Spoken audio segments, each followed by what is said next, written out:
यदि कोही मान्छेको हार्ट अचानक काम गर्न बन्द गर्यो भने बडीको भित्र ब्लड सर्कुलेसन र अक्सिजन सप्लाई तुरुन्तै रुक्छ र यो सिचुएसनमा ब्रेन मैक्स टु मैक्स 4 देखि 5 मिनट मात्र सर्भाइभ गर्न सक्छ। तर यही समयमा यदि तुरुन्तै सीपीआर दियो भने त्यो मान्छे फेरि बाँच्न सक्छ।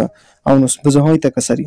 सबैभन्दा पहिले पेशेन्टलाई भुइँमा सुताउने र आफ्नो दुवै हात जोडेर चेस्टको बीच स्टर्नममा राख्ने अनि दुवै हातले अलिक बेसरी 100 देखि 120 चोटी पर मिनेट प्रेसर दिने। हरेक पटक जब तपाई चेस्ट प्रेस गर्नुहुन्छ तब चेस्टको मुनि जुन हार्ट हुन्छ त्यो स्क्विज हुन्छ अनि त्यो दबावमा हार्टमा भएको रगत बडी अर्गानसम्म पुस हुन्छ। अनि जब हात रिलिज गर्नुहुन्छ तब चेस्ट फेरि आफ्नो नर्मल पोजिसनमा आउँछ अनि हार्टको भित्र फेरि ब्लड रिफिल हुन्छ। मतलब एक तरिकाले सीपीआर को सहायताले तपाईले आर्टिफिशियली हार्टलाई पम्प गर्नुहुन्छ अनि सास लिनको लागि हरेक 30 कम्प्रेसन पछि 2 रेस्क्यु ब्रिथ दिन्छ जसको हावा लङ्समा गएर ब्लडसम्म पुर्याउँछ।